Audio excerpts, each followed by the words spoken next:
My name is Allie. I'm 23 years old, and I was one of Jehovah's Witnesses, and now I'm shunned. All right, Allie. So how did you come to be one of Jehovah's Witnesses in the first place? I was born into it. Oh goodness. Mm, So both sets of my grandparents were witnesses.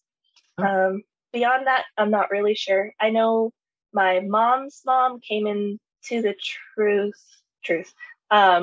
when probably early 70s. So before all that, ooh, stuff yeah, before happened. 75. Yeah, so it was early 70s. My mom was 7 or 8 when my grandma became a witness. But then other than that, my other set of grandparents were witnesses, but I really don't know their story. But Okay. yeah, I was born into it. Okay. And it goes back several a couple generations. Yeah. So there's some roots there for you and your family in there. Yeah, Um, definitely. so what did it mean for you? I guess what did it mean for you growing up with that? I think Jehovah's Witnesses call it a rich spiritual heritage. Having those generations, did that put pressure on you? So yeah, growing up was rough.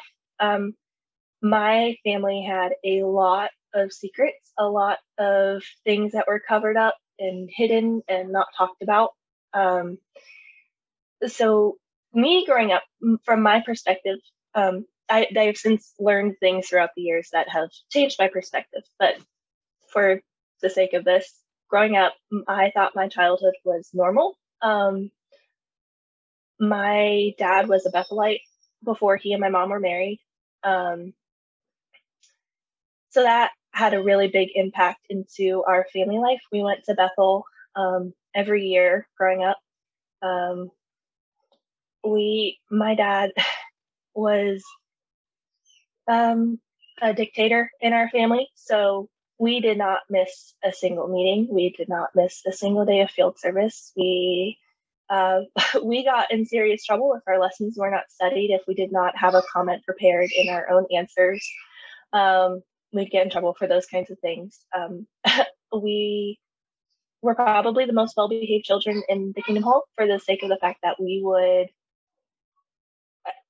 there was no doubt about it. We made one move that we were not supposed to make. We whispered too loud if we colored too loud, if we were coloring.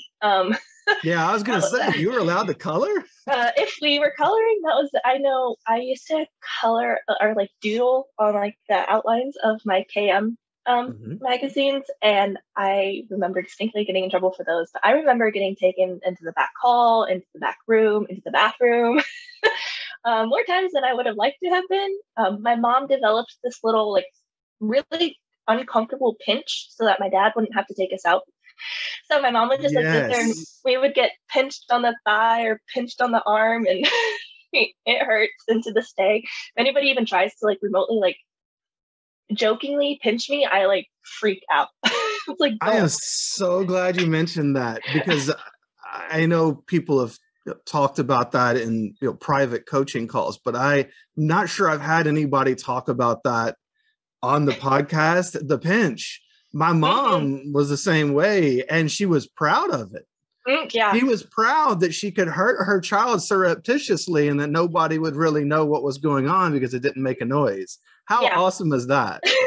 Yeah, either a pinch or a flick was the other go-to, was a good old flick. I remember getting flicked in the back of the head or flicked on the ear. So yeah. But that was normal, and I thought I was a well-behaved kid because I rarely got pinched or flicked during the meeting. So yeah, and but yeah, everything was it was rough sometimes because my dad had also previously in his younger years, and even after him and my mom got married, done some bad behaviors. So growing up, I never realized it until I was older, but I was never allowed to have anybody spend the night at my house. So if my dad was home, no kids were allowed to spend the night at our home. I didn't know why, and I never really put two and two together until I was older and having a conversation with my sister and my mom, and I found things out. But yeah, so growing up, we just never had sleepovers because my dad was home most of the time. But I never really thought anything of it. I'd always ask for my friends to spend the night, but when I got told no, or you'll just have to go over to their house next time, I just thought it was because my parents were lame. not, not because there was a more scary reason behind it. Wow. So Yeah. you didn't find out that there was a reason until adulthood? Yeah. So my sister knew. My mom had told my sister probably when my sister was 8 years old, I think is what she told me. So she knew growing up, but I had no idea. Not a single clue. So, I mean, assuming one can infer what those behaviors may have been, Yeah. I mean, so you weren't told, I mean, did you No, need to protect yourselves? I didn't know that I needed to protect myself. But me and my sister were having this conversation the other day, was that growing up, my grandma would ask us, are you comfortable? Has anything happened? Or do you feel safe? Or, I know sometimes my dad was very, unfortunately, the relationship that evolved between me and my sister was my dad had it out for my sister. She was very abused by him. I unfortunately was the golden child. I was the younger sibling. I couldn't do any wrong. Even if I did fess up to something that I did, my sister would be the one to get in trouble for it because somehow it was her fault. According to him, I was such a good kid. I couldn't do anything wrong. And all of this was before the age of 10. So I was still literally just a kid. Maybe he needed to vilify her more because of reasons. Yeah. And unfortunately, he did some very unpleasant things to her. I mean, he even did unpleasant things to me. I remember getting taken. My bedroom, we lived in like a townhome. My bedroom was in the basement. I remember the one and only time my dad ever hit me with a belt. It was after a meeting, and I had acted up one too many times. And so we went home, and I got taken downstairs in the basement where my bedroom was, and I got hit with the belt. That was the one and only time that he did it. But then there were other times he was, for example, we always had to put our shoes away. Shoes were not to be left by the front door. If shoes were left by the front door, it was just chaos. And I remember he asked me to like put my shoes away, and I didn't. And so my bedroom was in the basement, and he came and he took all the shoes that he found by the front door, and he told me to stand at the bottom of the steps, and then he proceeded to throw each individual shoe down the steps because I didn't put them away. So, and that was me even being the good kid. So, yeah, it was. And I'm assuming that wasn't a, hey, let me toss these down to you. No, it was a why help out. Yeah, why didn't you put your shoes away? Yeah. So yeah, it was. But I was honestly just like a happy-go-lucky kid, so I didn't ever think that there was anything weird about it. I didn't know any different. Well, yeah, it's your normal, right? Yeah. Because it's the way you grew up. So it's just all you know. You don't have anything to compare that to. Yeah. So yeah, I didn't know anything. And then for about 3 years in a row, we had this other family who we were extremely close with. We did things together all the time. They also had 2 kids. They were like, so me and my sister are 4 years apart. 2 of them were in between me and my sister. So my closest friend was only like a year and a half older, and then the other sibling was like a year and a half younger than my sister. So this family of 4 and us, we just did things together all the time. And then I remember one day we would go on yearly vacations with them too. We went to Florida, we went to Tennessee. Oh, wow. Yeah, we did all kinds of stuff with them. And then I remember one day I walked in the living room and my mom was making a list. And I was just like, what's that? And she's like, it's just a list of things that I need to do for us to move. And I said, we're moving. And she's like, yeah, but you can't tell anyone. She's like, you can't say anything to one. And she's like, and don't talk about it with your dad. He'll get upset. I was like, okay. And then I remember one night we were driving to the meeting and we passed, there's like our apartments, and then there was like a little bit further down the road, another apartment complex. And we passed it, and my sister like looked at me, and we were sitting in the back seat, and she mouthed at me, and she said, "That's where we're gonna live." I was like, "Okay, why are we whispering about it? Like, what's up?" And that's all I remember. I think I've just mentally blocked out the rest. But all I know is that one night, my dad left for work, and a bunch of brothers came over with their trucks. We loaded all of our stuff up, moved it into this other apartment. I ended up falling asleep at like 6 a.m. We'd been out the whole night, falling asleep at 6 a.m. on the floor of my grandma's house, because she lived just like down the road from the apartments. And it was like, the brothers are waiting for your dad to get back home to let him know that we left. We're not living with dad anymore. And I was like, oh, okay. And just like that, my family was done. Family was split. So I had no idea. I didn't know anything. You, your mom, and your sister moved to the apartment community next door. Mm-hmm. And your dad and this other family? No. My dad was by himself. Oh, your dad was by himself at that point. Okay. The other family comes into play because, as it turns out, this other family, the wife and my mom, who were best friends, they had been having an affair for a year and a half. There you go. Okay. So, in addition to tons of other bad things my dad had been doing, I mean, my dad had been cheating on my mom for their entire marriage. I mean, I was going to say, for the brothers in the congregation to move you guys, under the cover of darkness. The problem was there was never any proof for all the other things, but for this one particular thing, for this affair, this person had approached the elders and said, "We've been sleeping together." Called my mom and said, "I've been sleeping with him."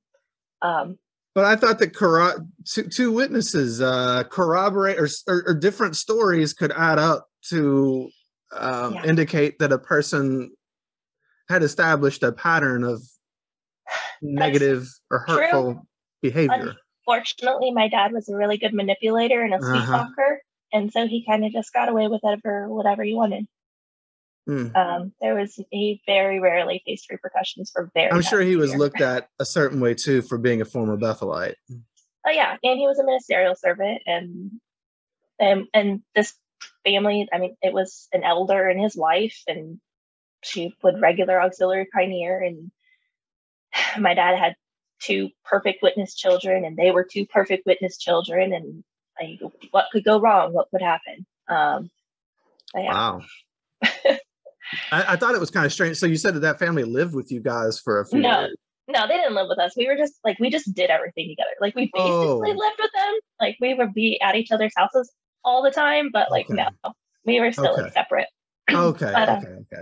Yeah. So that's really, wow. It must have been something, I mean, for the brothers to do that, but also, how old were you then? I was 9.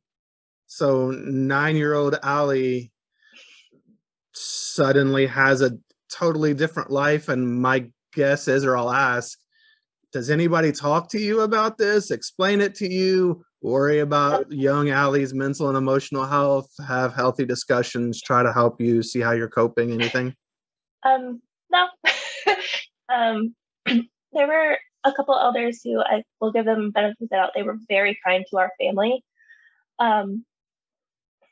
But for the most part, no. And in all of that, I lost my dad, I lost my home, I lost my best friend, because then all of a sudden it was like, well, now I can't be friends with these people anymore. Like, that's weird.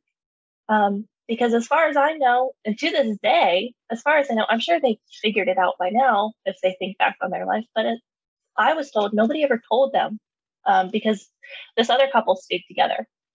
They didn't split up at all. They're still married to this day. So yeah, as far as I know, nothing, like, they never got told. So then it was just like, I stopped being friends with 2 of my best friends, and I couldn't tell them why. I didn't get told what was happening until like probably a couple weeks later. My sister sat me down on the front steps and was just like, "You know why we left, right?" And I was like, "Because dad was mean. I don't know why. And so she, in layman's terms, explained to her 9-year-old sister why we left. And then it made more sense. And then I was just angry all the time because I was just angry because I blamed this other person. My dad was still my hero at that point. And I didn't, but yeah, I blamed this other person, not realizing that my dad was the reason for it all. Wow. And so your dad and this other person, there was no like, was there not any, no one was disfellowshipped or anything? So then comes the second part. So they were both disfellowshipped. We were all in the same congregation. So obviously all the adults in the congregation probably put 2 and 2 together, but yeah, we were in the same congregation. They were both disfellowshipped, probably like 2 weeks apart. Yeah, it was weird. So then that was like at the end of that year. I don't even know what year it was now, but it had to have been 2007 because I was baptized in 2008. So in 2007, it was the end of 2007. So my dad was out in January. And then in August of that following year, no, he stayed in Ohio for a year.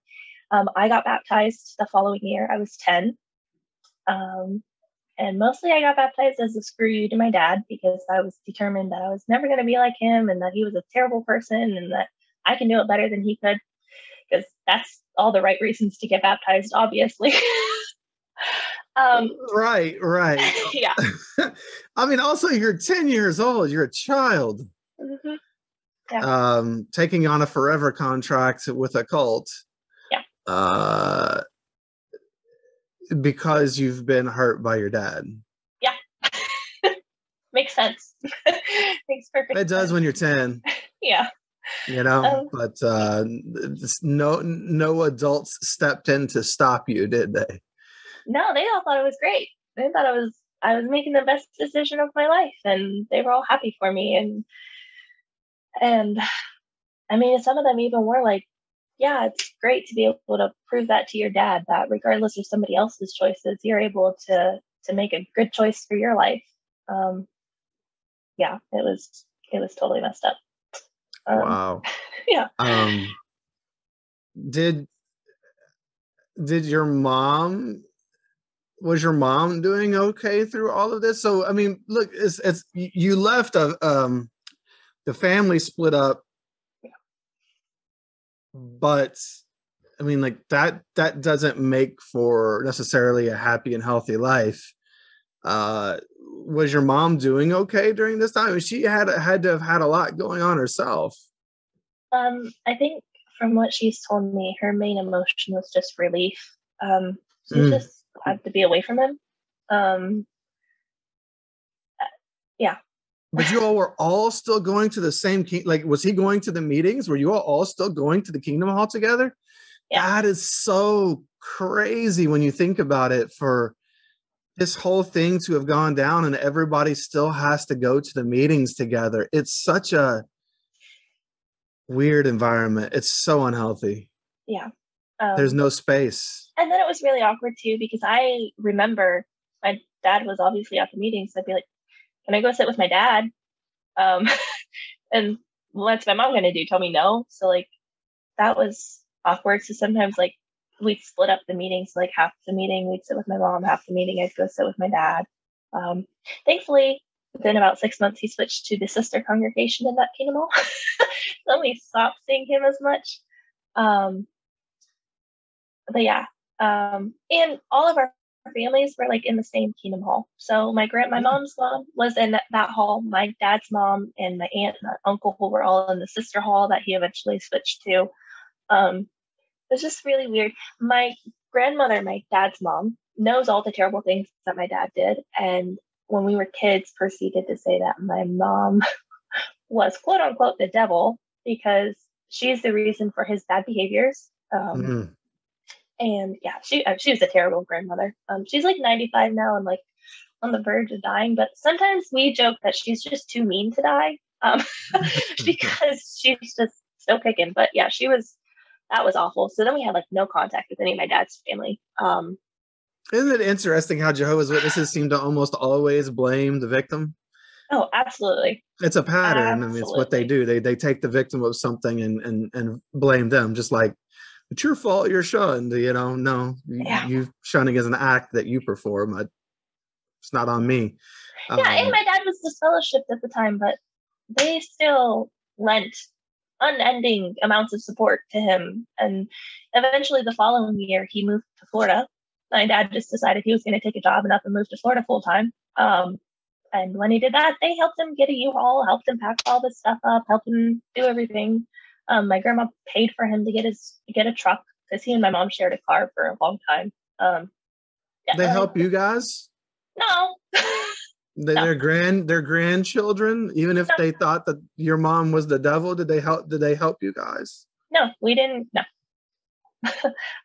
they thought my mom had brainwashed us. So then there was no use even trying with you.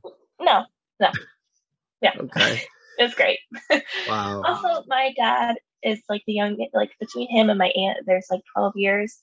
I was the youngest of 12 grandchildren. So all of my cousins were adults at this time. Like they were all 20 years plus, besides me and my sister. So it like made it really difficult to even like have cousins or family friends that like I could rely on because they just didn't exist.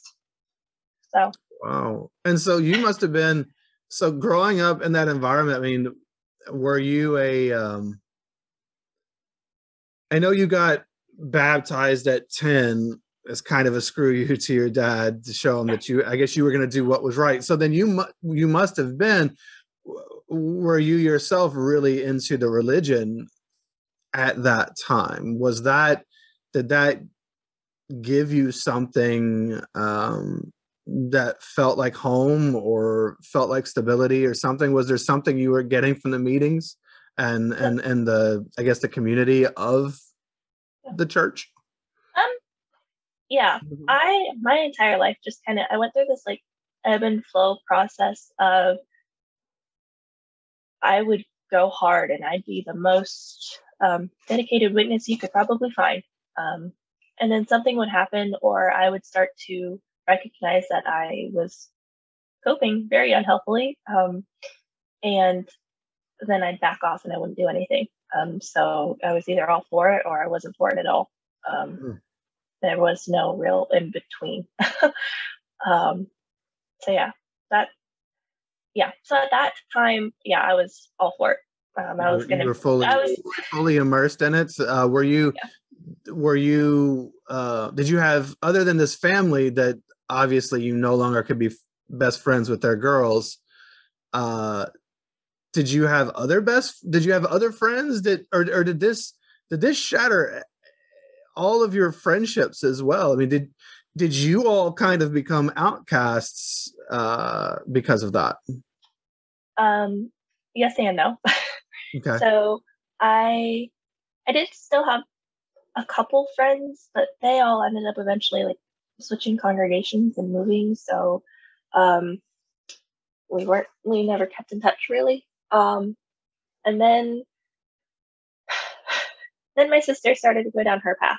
Um, and in that process, as a 12-year-old girl at this point, 13, I got, oh, and within this 2-year process, my mom decided to marry a person who wasn't even baptized at that point, got baptized like 6 months before they got engaged, and then they got married like 6 months after that. So that was great. So how old were you at this point? Were you like 10 or 11 when she remarried? I was 11 when they started dating. I was like 12 and a half, almost 13 when they got married Okay. to this person that she had literally known for like 6 months. It was great. So not only had she literally known him for 6 months, obviously being a witness is a big part of your all's lives. He also, I guess, had he only known about the witnesses for 6 months? I mean, was this one of those cases where someone comes His into the truth mom for that? his mom was a witness, but he Oh, never so did he was anything with it. adjacent. Okay. Yeah, he was associated and he was Associated. studying when they met, but like, yeah. so Okay. so yeah. So you So got that a new stepfather in this time as well. Um, what was that process like? Again, was anyone talking to you, walking you through this process in any way, trying to make sure that you and your sister were doing okay with all of this? No, no, not at all. I remember his mom actually died while he and my mom were engaged. Mm. And that sucks. I do feel for him. Sure. Unfortunately, he's also very emotionally immature and just immature as an adult. Still is to this day. And I remember my mom straight up just like left us with my grandma for a week to go be with him and help him while his mom was in the hospital. I still resent my mom over that because on top of my dad had left. I didn't have any friends. Now my mom was marrying this guy that I didn't know, I didn't like. And then she goes and she just dumps us with my grandma for a week to go be with this person. And I felt bad for him, but I was like, aren't your kids more important? And I know that at that time, my mom just wanted to be supportive and be good. But it just literally just felt like somebody had just like dropped us on the side of the road at that point. Like it didn't matter. And then I remember saying, I was just like, what's wrong with you? Like, why? Like, this is just stupid. I don't understand. And I got in serious trouble because I got told off basically because I was not being nice. I wasn't being supportive. And I was like, but aren't we more important? Like, so yeah. Yeah. And my guess is, had there actually been some conversations, some proactive conversations instead of some reactive trouble that you got into, perhaps there could have been some understanding that could have even been reached. But it sounds like she was just determined to go do what she was going to do. Yeah, and she just wanted to be this good person and be supportive. And like, I can't fault her for that. I only fault her for the fact that, like you said, there was no conversation. There was no explanation. There was no hand holding through any of this process. Nothing. Yeah, and again, you all were children. Yeah, I was 12. Yeah, children. Yeah. 12 is children. And you should have been, I guess, what I'm trying to point out, your feelings and thoughts were not really taken into account. You're just like, so she was going to go be a good person for this guy, but what was she doing for you guys at that time? As far as being that good person, you know, she was attending to his needs, but what about your alls? And it sounds like you all had some unmet needs probably even before that situation. So yeah, it's just a really tough, it's such a tough scenario. And also just, you all are kids undergoing a lot of change and a lot of drama and a lot of abuse and just all the different things that have gone on that you've not really been, like, when have your all's thoughts or emotions been nourished in this process? Yeah, it was very, very lonely at that point in time. And my sister is 4 years older than me. So then my mom marries this guy, and he decides that he's going to be a dad, even though he's never actually been a full-time dad in his life. And he even quoted at one point in time that he thought we were good witness kids. Because obviously good witness kids don't have emotional trauma or healing to do from a situation that they.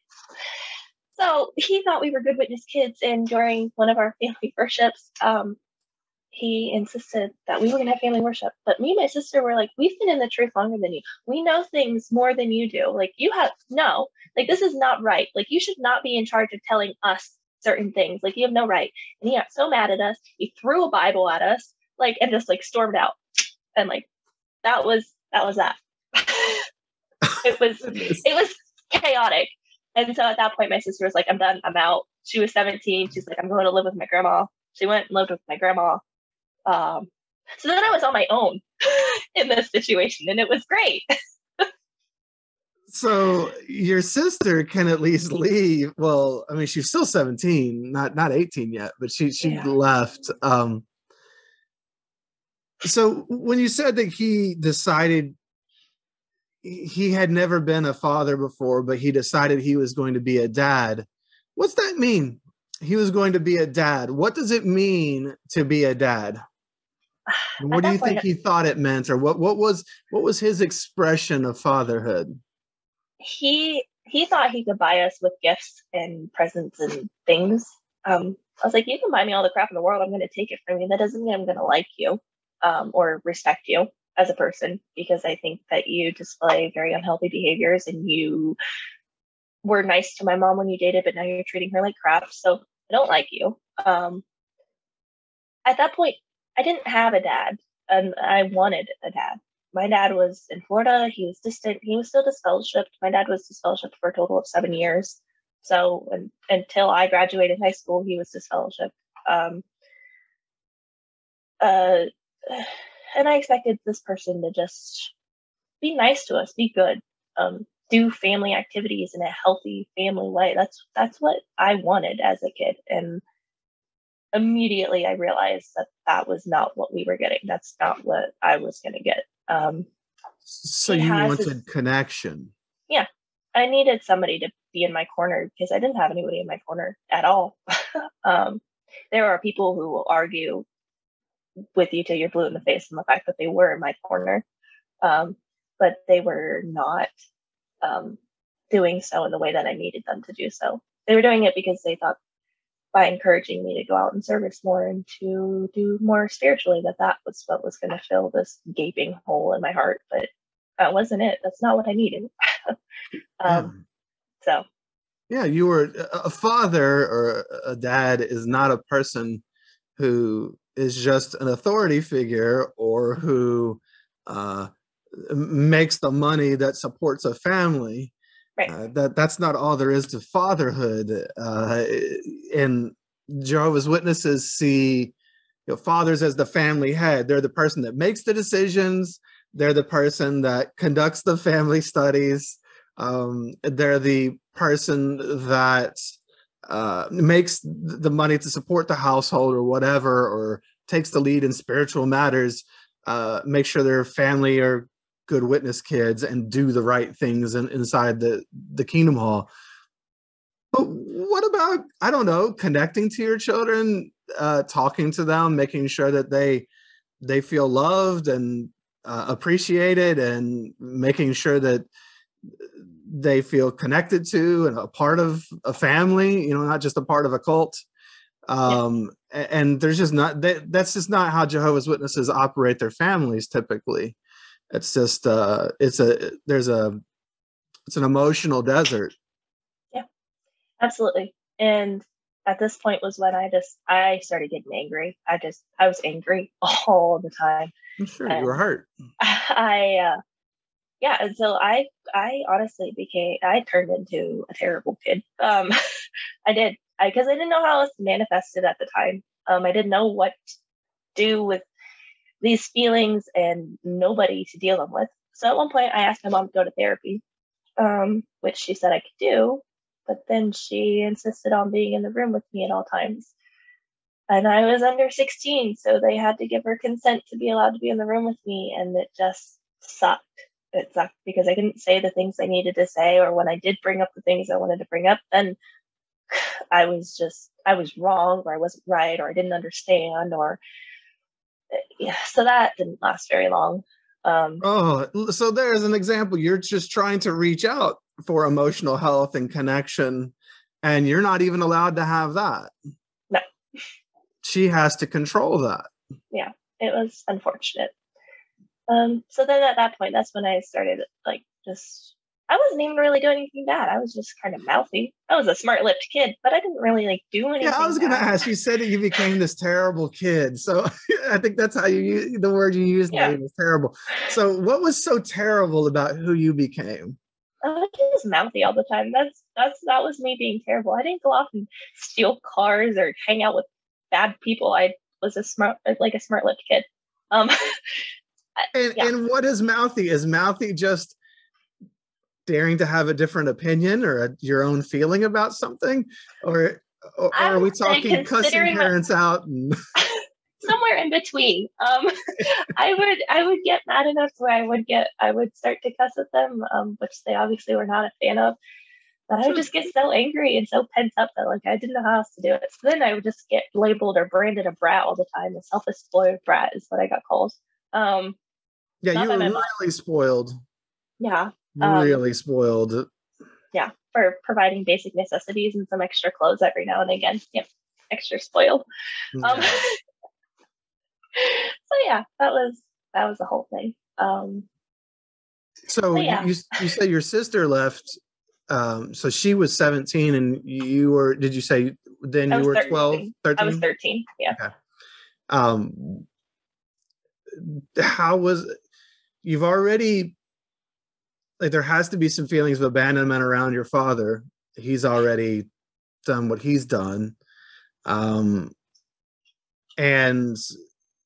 even friends or whatever that you couldn't be friends with anymore and things like that. There's been a lot of loss of people. And then for your sister to move away, was that really hard on you? And I'm not blaming your sister. She's a 17-year-old kid who's trying to save herself and survive. I get it. Right. But how did that feel for you? I didn't care because of the relationship that my dad had fostered between me and my sister, where she was bad and I was good. We had no relationship. We fought not just fought, we would fist fight. It was not pleasant. So when she left, I didn't care. At that point, I was like, good riddance. I don't want to see her anyways. So when she left, I didn't matter to me one way or another if she was there or not, because I wanted a sister desperately. I wanted a friend. Like, that was supposed to be my friend. And I didn't have that because of the environment that my dad put us in. We did not have that relationship at all whatsoever. I didn't have a sister. And so when she left, it was just like, okay, bye. Yeah, didn't have a sister already, so now I don't have one physically. Okay, so what's really changed? I gotcha. And it's really sad, in a lot of witness families, the environment that is fostered is so divisive and so I don't know, it's just so ugly. You all could have been really great for each other but somebody has to be healthy, right? And when the parents have a lot of unhealthiness there, and again, they're just byproducts of where they come from, right? And cult victims themselves and all the different things. And so there's no real, where's the healthy stuff going to come from? Then nobody's ever seen it. Right. It's sad. Through all of this, my mom, because of her relationship with my dad, I mean, they were married for 24 years before they were divorced. They had us late in their marriage. My mom just became this silent person. There was no sticking up for me. There was no advocating. She just would shut down. It became too much for her to deal with. So she just shut down. She didn't say anything. And so I was left fighting my own battles with this person in my house who I shouldn't have to had fight battles with. In addition to not having any support from her that I needed, because she would just let it happen. And then he would throw in her face, well, you love your kids more than me. And my mom at that point would say, well, yeah, my kids were here first. But beyond that, there was no additional advocacy for me or my sister. That's actually, that's a really good example in your mom. So it's almost like when a person is exposed to an abusive situation for long enough, they lose their voice and their will to fight back when they don't have a way out. Absolutely. And she just, to this day, my mom will just stay silent and lay down. She will not push. She will not fight. She will not do anything. And there are 8.5 million individuals right now who are members of a particular religion that we don't need to name, Jehovah's Witnesses, that have been silenced. There are people who see things All Jehovah's Witnesses have doubts somewhere in there. There are things they see that they know don't add up, or there are people who are being hurt that they're not speaking up for because they've been put in an abusive situation where there's no easy way out. I believe it was in the Australian Royal Commission, they called it a captive organization, and I really like that term. But you see that if you put enough psychological pressure on a person, eventually that environment will often cause a person to shut down. Yeah. And once that person has shut down and given up all hope and their own voice, then they just become your followers, your adherents. And that is what Jehovah's Witnesses do. And it is in every way a reflection of abusive households as well. You know, it's the same thing. And it's very sad that your mom to this day doesn't have a voice. She's, I don't know, how old is she? She's 55. Yeah, so you have a 55-year-old woman, can't speak up for herself or can't find a life that she wants. It's sad. It's not to vilify her. She needs a hug and a hand up out of the situation. Yeah. Me and my sister definitely. That's what we're currently trying to provide. Is like some of you do have the ability to have people support you, and if you want to live a life that you want to live, like you don't have to be stuck. That's I'll get to that later, but that's literally where I eventually came to. I don't have to be stuck. I can move on. So that was her growing up. So then it was just me fighting these battles all by myself. And at that point, that was when I was so frustrated, so angry, I didn't know what else to do. So I started self-harming. I had a couple suicide attempts. I was just needed a way. I just was done. I couldn't breathe. It felt like most days. And so I just figured if I can't breathe now, why be breathing at all? Which is really sad, but it's how I felt at the time. And thankfully, I was able to find some friends who helped me start to view things differently. That's also when I started to really take an interest in boys and realize that boys could be a great distraction. Before we get to the distraction, can we address just briefly, and whatever you're willing to talk about there, a lot of witness kids self-harm, cutting in some way, or maybe something else, and those behaviors are typically, they're not about the cutting, they're about control. It's I don't feel control anywhere in my life. Here is one thing, one way where I feel like I can have control of this blade, of this whatever it is. Maybe sometimes self-harm can be the form of an eating disorder, and it's I can control this. Of course, from the outside, we can look at that from a healthy perspective and see that it's out of control. Right. But in the moment, it feels like I've got something here that is just mine, that nobody else maybe even knows about. Was that kind of what it was for you, or somewhat? So my thing was cutting. That was my outlet. But it was more of the point that I had pushed down so many feelings. I needed to feel something. And so I felt pain, and that felt good. Which sounds so backwards. Again, that is control. That's, I can control this feeling. Right. Like I can decide right now that I'm going to feel this and feel it. Yeah. And so I needed to feel something, and that's what I felt. And I mean, to this day, my arms, when I get tan enough, they still light up. So that's a permanent reminder for the rest of my life. But it, at the time, that it was all that I had, it felt like.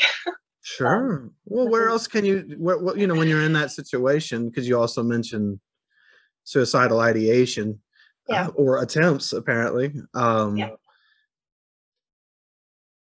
guess, that again, it's sad. in, I've been there with the ideations many years ago myself, as one of Jehovah's Witnesses. Sad when you don't feel like there's any other way out. You can't see. There's just no hope. It's dark. Right. Just want it to stop. Yeah. Yeah. That's kind of also when I really changed my view around death, that I still kind of maintain to this day. It was at that point that I stopped, maybe not fully stopped, I've stopped now, but at that point it had lessened my belief in the resurrection, because I just figured, well, if Jehovah's going to be angry with me and I'm going to die, then I'm dead. And it is what it is. Like, it doesn't affect me one way or another to be dead at this point. Like, either I'm dead and I'm dead, or I died Armageddon because I wanted to be dead. Like, it just doesn't matter. Like, either way, I'm not making it. So what does it matter? Okay. Oh, wow. Yeah. Let's stop there for a second. Yes. So you see where the belief itself creates an ease of which one could do such a thing. Yeah. I felt the same way. If I'm not going to make it anyway, because I can't be perfect and I can't be everything they want me to be. Of course, this is my feelings. Everyone has their own, then like, if I'm not going to make it anyway, what's the point? Yeah. What's the point of any of this? Let's just, at least I guess I can have control and go out my way instead of having an angry God murder me later. Right. And it's just, and I think, again, I just want to point out that that's a flaw in the belief system. Their belief system is contributing to some of this. Yeah. It is, there's no real, as much as they say there's a sanctity of life, there's no sanctity of life. Their God is going to murder 8 billion people so that 8 million people can be happy. Their God destroyed an entire world in a flood, and all of the animals who didn't do anything to anybody because he was mad and threw a fit. So, like, where's the sanctity of life? Life doesn't matter inherently in that system. And it's really sad. And it contributes to these types of feelings in people where what's the point? Yeah, it was. Yeah. So it was one of the moments in my life. There's a couple, but that was one of them where I really just stood there and I just went, why am I doing this? Why am I here? And so when I say like my faith at the time just ebbed and flowed, that was one of those moments where like it was just on the downfall from there, because I was just like, what's the point? There's no freaking point for me to keep trying to be something I'm not. Yeah, it's such a toxic belief system. It's so harmful to people. Yeah, I mean, even the blood the no blood thing, there's no, they're putting what they think is the symbol of life, blood, above the actual thing that it symbolizes, life. Right. And it's just, it's so backwards. But I'm sorry that you had to go through that too. I know, I mean, there's so many people out there that's been on the podcast or just out in the community that have. I'm happy that we're all still here. Me too. I'm very glad for those of us who have made it, because I've known some who didn't, and it's really sad. It is. I have too. So I guess around that topic, I mean, especially if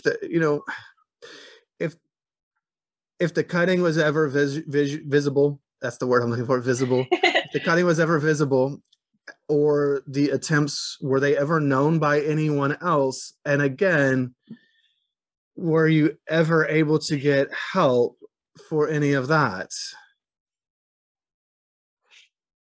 It's funny. I mean, it's not funny, but it's funny because my sister had made a suicide attempt. She was hospitalized. The elders came. The elders talked to her. My sister basically told them to F off and whatever. When it happened to me, at this point, the elders had already branded me as bad association because of certain things that had gone on. My sister had decided to come home one day and surprise everybody that she was getting married at 19 to a non-witness. she brought him to the Kingdom Hall one time, and slipped me a note that because my sister was disfellowshipped, because then it was found out that she was pregnant out of wedlock. So she got disfellowshipped. And so she had slipped me a note during the meeting and said, "Can you please take him and meet these certain people who were like important to our family?" And I was like, "Yeah, sure." I got pulled in the back room and was told that I paraded him around the Kingdom Hall, and that because of doing so, it was like, what's his face, who took the woman into the camp or whatever. I can't remember the exact names, but he brought this Midianite woman or whoever into the camp, paraded her around, and then they had to go kill everybody because he paraded this non-believer around.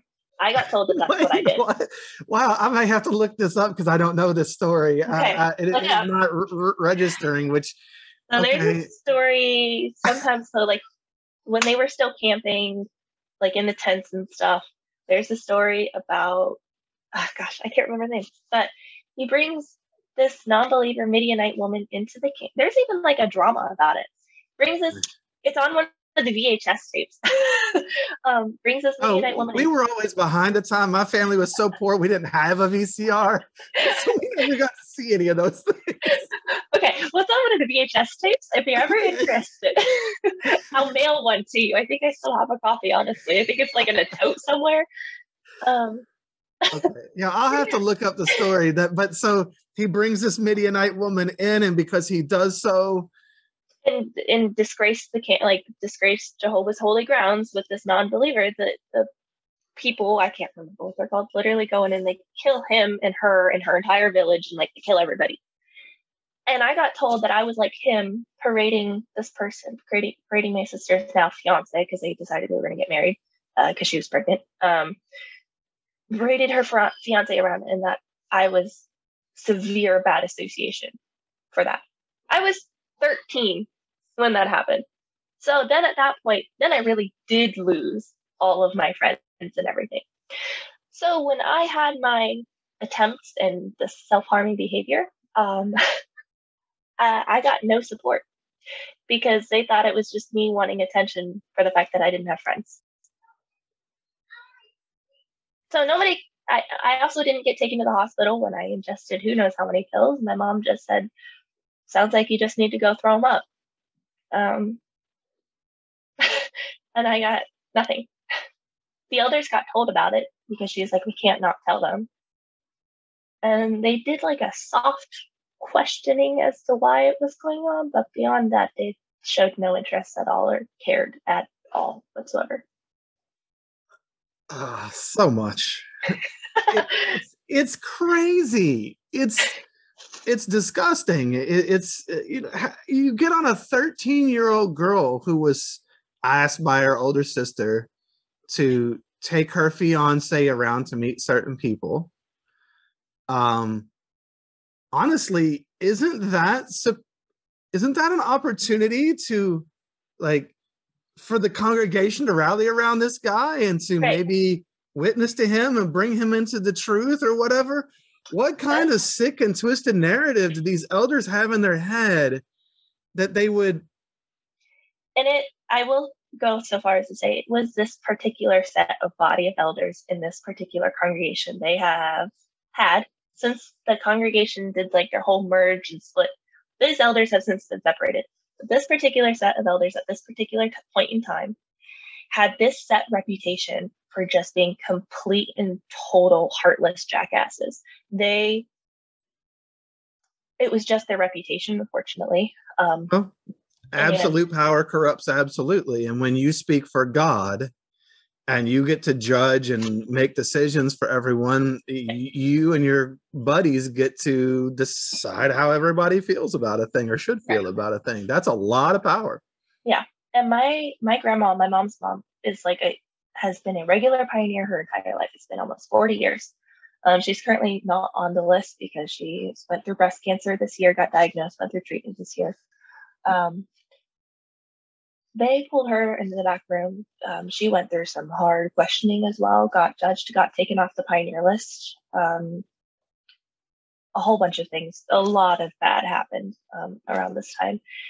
And she's made the same point. She straight up asked the elder, she's like, "This is what I do I go out door to door every single day to to witness to people. And you're telling me that this young boy who has an opportunity to learn, you're telling me that I'm not allowed to teach him? And they were just like, they didn't really have an answer for her, because what would have been their answer? I mean, it didn't make any sense. They, I don't know if they just were out for us at that point, like our particular family in general, but it was very unpleasant. So yeah, so my grandma got taken off the list. I got told I was bad association. We all lost all of our friends. People stopped hanging out with us, stopped inviting us to stuff.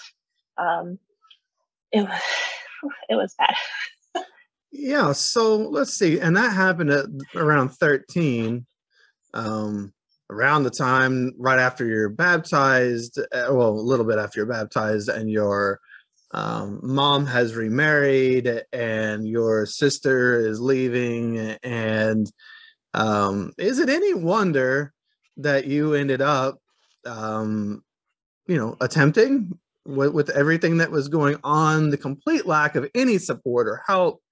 And then it sounds like even when you attempted, the response was, it sounds like you need to go throw up. Yeah. Yeah. Yeah. There was Not, no, yeah. let's get you to a hospital. We need to have some therapy around this. We need to talk to someone. We need to, why is this going on? What are the problems here? What do we need to do in our family? Where has this gone wrong for a long time? Have we made mistakes that we need to make up for, or, find healing around and understanding? That's just, you need to go throw up. Yeah. At that point was when I just like stopped caring about everything, because I was like, clearly I have, it just, it was a bad time. Well, yeah, nobody else cares. Yeah. So it's hard for you to be the only one to try to care. Yeah. And that's, again, there's just no mental and emotional health inside the organization, or very little. And it's so toxic.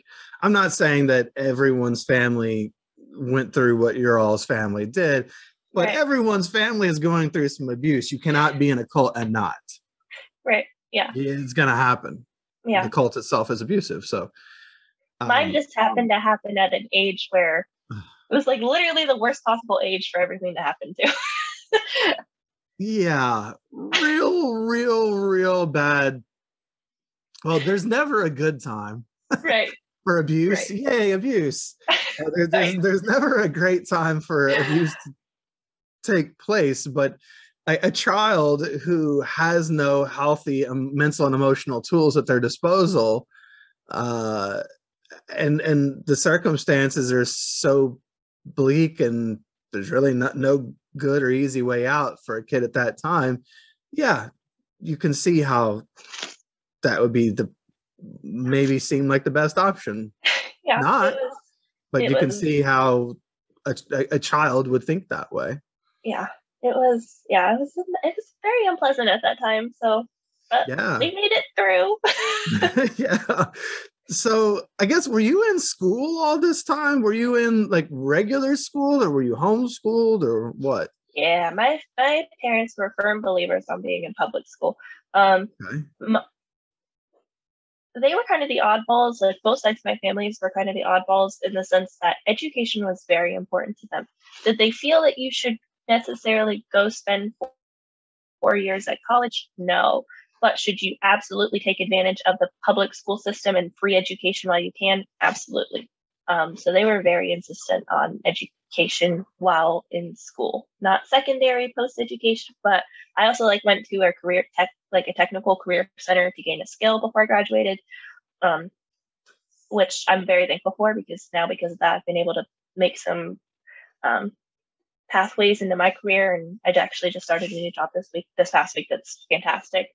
Couldn't have done that without the building blocks that I had back then. Congratulations. Can I ask, what skill did you learn? I went to school for marketing and logistics. And then after that, I just found myself kind of, we'll get to that later, but I just kind of stepped stone from here to the next thing, just gaining more skills, more knowledge, taking free classes where I could through my employers. So yeah, it all worked out. Okay, good. Did you find was school in any way a respite for you, or was that bad too? I mean, did you in school find any support or friends or anything there? Because I mean, everything at the Kingdom Hall, everything in your family seems to be so stressful and intense, and there's so much drama. Did I don't know, did you have a teacher who believed in you? Did you have any friends, anything that happened there that was good for you, or was that a struggle as well? That was a struggle. I don't really know. Oh, if you hear any, sorry, real quick, if you hear any screaming in the background, there are 3 small kids out here making cookies for Santa. So if you at any point need to edit out any screaming that you hear, that's fine. Well, I don't know if I can edit it all out. We'll see what happens. I'm only so good at this, but that's fine. I just wanted to give you a heads up. Children are not being harmed. They are making cookies for Santa, and that's making awesome. Cookies for Santa. Okay. For the first time, no less. So that's awesome. Yeah. Okay. So anyways, school was it was all right. Okay. I liked school. I always made friends really easily. I'm a people person. It's just my personality. With that being said, it wasn't really an outlet for me because the things that I wanted to do, I really wanted to do dance. And there were a couple. I got asked to be on the volleyball team when I was in high school, but I couldn't do any of those things, which really sucked. So those could have been my outlets, but I didn't have them because I wasn't allowed to. So yeah, I liked school. It was fine, but it was what it was. Yeah, it couldn't be something positive and helpful for you in those ways, right? Because of the doctrines of Jehovah's Witnesses, right, and the culture around it, that you not be friends with those people at school. Not, you can be acquaintances, but you can't be friends, right. And you can't spend time outside of school with them. You can't, participate in volleyball or dance or whatever. Yeah. I'm sorry to hear that there was no peace there either. It doesn't sound like, or it wasn't. No. Okay. It wasn't anything spectacular. It was something you got through. Yeah, I went to school and I did school and I left school. Like high school, especially when I was at that career tech center, my last 2 years of high school, my senior year, very different from the other 10 years of my schooling. But yeah, for the most part, school was just school. That's a shame. So did you ever pioneer or do anything like that? And like, how did it go? So you've reached the end of school, and you feel free to stop me if there's something else that happened in there that you need to mention. So like I said, up through 10th grade, it was school. I'd had a couple. Oh, actually, I do need to take a step back though. My freshman year of high school, I started dating a brother. I was 14. He was 18. We dated for about 8 months. I am fully responsible for what happened to him after that. We dated. My parents found out we dated. At that point in time, video chatting was new and it was not really regulated at all. So of course we did some things online, showed some things online, that it was what it was. My parents found out, reported to our elders, reported to his elders, reported to the sheriff's department, and almost had him arrested because he was 18.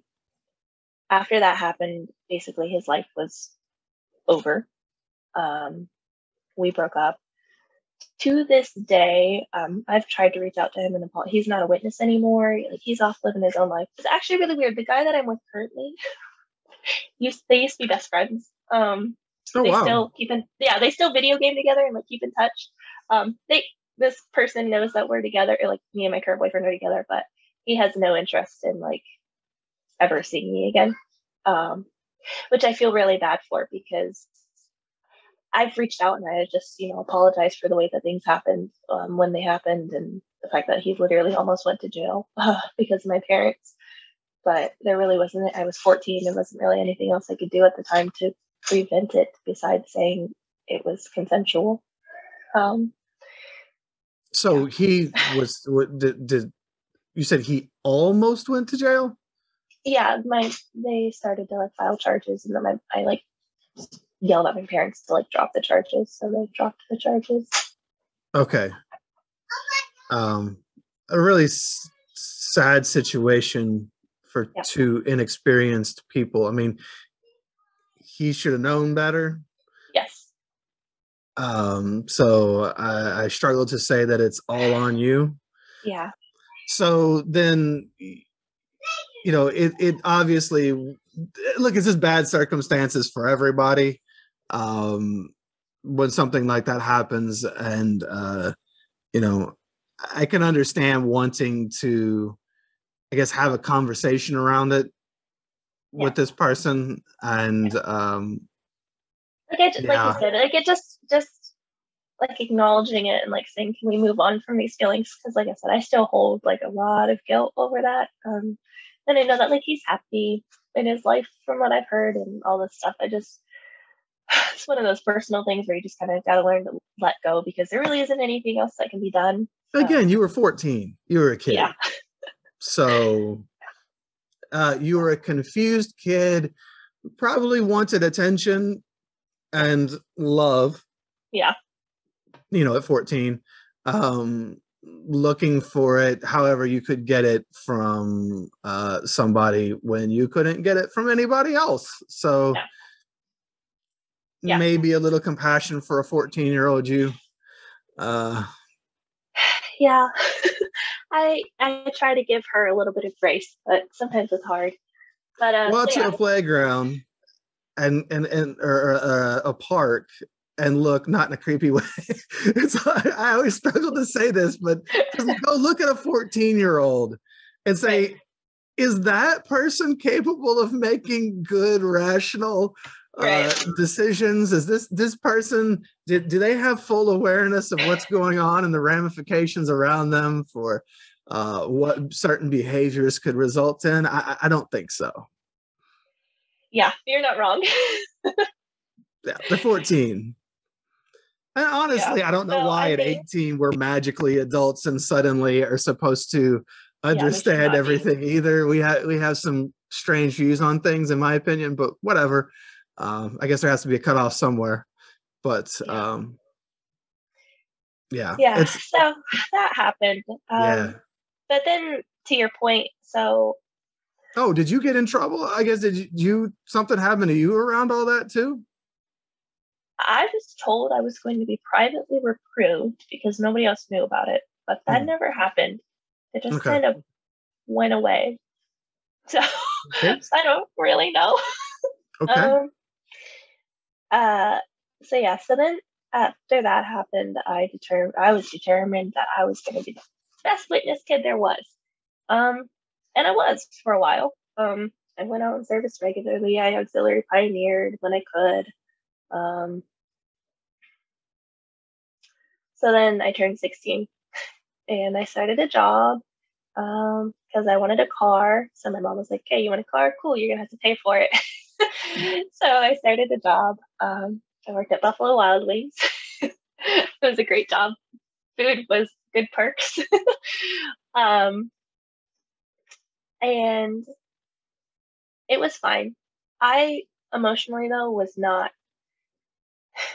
I would cry every time before I went into work. Like, I was like, I just couldn't handle it. It was too much. But like, I was like, I really want a car, and to have a car, I have to have a job. So like, it was what it was. Sure.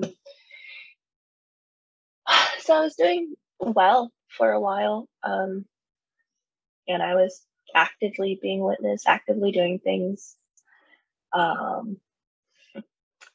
And then I went to this technical school, and I was promised by my mom and my stepdad and my grandma that when I graduated, if I did good through school, I graduated, somehow came out clean, I got to go to Hawaii. My mom and stepdad were going to take me to Hawaii for my graduation present instead of like doing a big party and whatever. I was going to get to go to Hawaii. And then my grandma has a decent amount of money. My grandma was going to take me to Paris. I was taking French in high school. I loved French. She said, if you keep auxiliary pioneering and do well through high school, we will go to France for like 3 months after you graduate, and you can auxiliary pioneer and we'll do something in France together. And I was like, freaking fantastic. Love it. Yes. Yeah, that's awesome. So that's what I wanted to do. That was my goal. I was going to keep auxiliary pioneering. I was going to make it through school. And then I was going to go to France. That was what I wanted to do. And then I met a stupid 16-year-old boy at school. And we dated my entire junior year of high school. And it was just stupid high school relationship stuff. And then my mom found out that him and I had been sleeping together.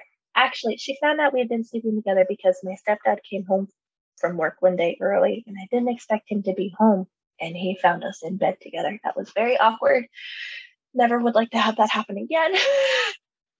Yeah, that's traumatic in its own right. Yeah. And so then everything in that moment just kind of shattered.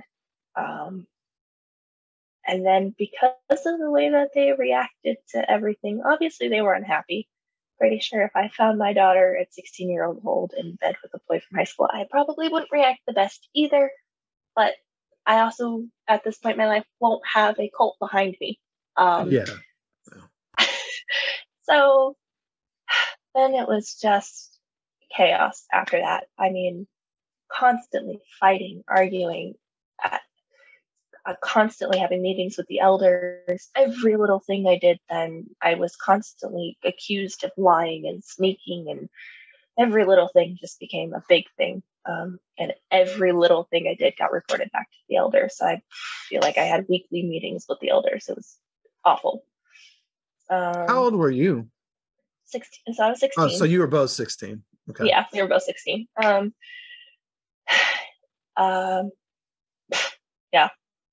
And then we broke after my junior year ended. And so my mom was like, great, everything's good now. We won't have any other issues. So you weren't disfellowshipped or anything for that? Not at that time. Okay. Okay. I kind of was just like, no, I'm so sorry. I'll never do it again. And yeah. Lied my way through those judicial meetings. And then I had that following summer in between my junior and senior year, there was a brother from California who I had never met in person, who then I started to online date. I was 16 going on 17, and this person was 23, is my age. So there's a big gap there.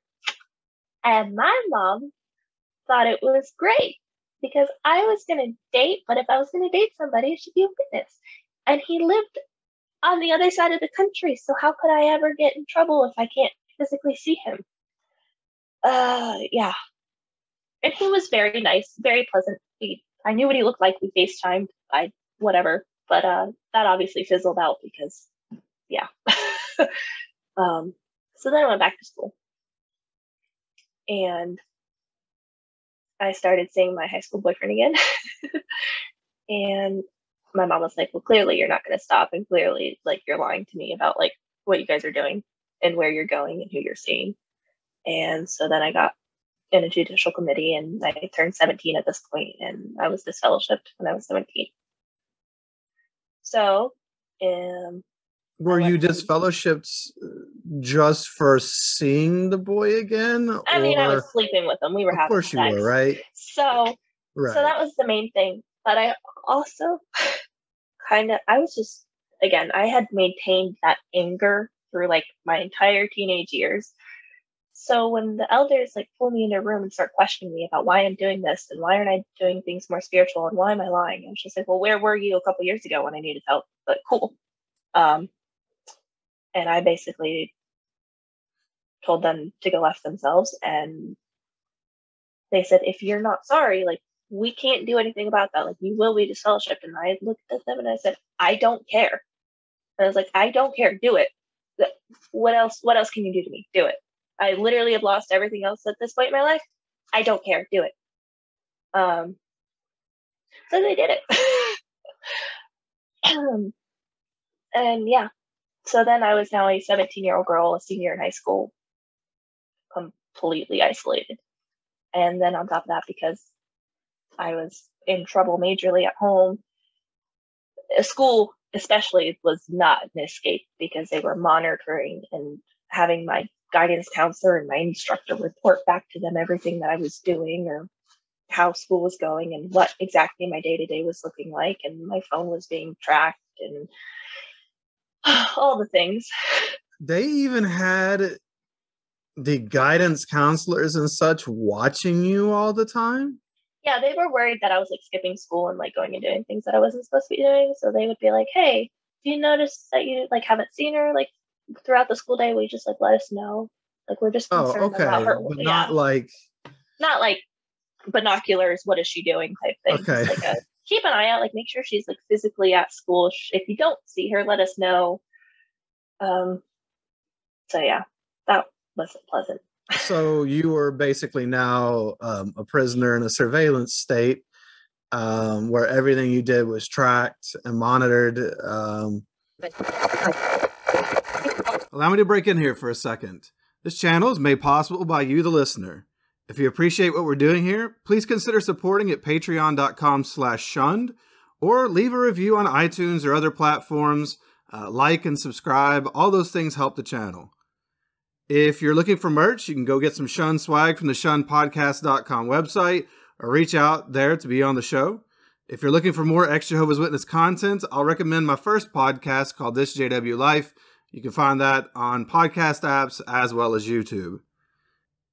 And if you're feeling stuck in life, struggling to find happiness and community, maybe you're haunted by the past, beating yourself up, unsure of who you are or what you even want out of life now that you've lost this one identity that was given to you by a cult, reach out through my other sites like ex-JWhelp.com, that's ex-JWhelp.com, or storyworkscoaching.com. And let's see about working together to help you find a life that fits you and who you are, maybe for the first time ever. And now, back to our guest. How were you treated at home? So you're now a shunned 17-year-old girl at home. Were you treated any different? In other words, like I understand, I'm not approving of it. I get that they're watching you and all that, but I mean, could you eat with the family? Were you able to go on family trips or whatever, or were you excluded from things? It was a really weird dynamic. So my mom and my stepdad, they would kind of ebb and flow as well. So at this point in time, I was disfellowshipped, and they kind of had just like thrown their hands up and said, forget it. Like, we can't do anything with her. Like, we can't get anything through to her. So we're not gonna push it anymore. I was allowed to sit in on family worship. I didn't have to, but I was allowed to.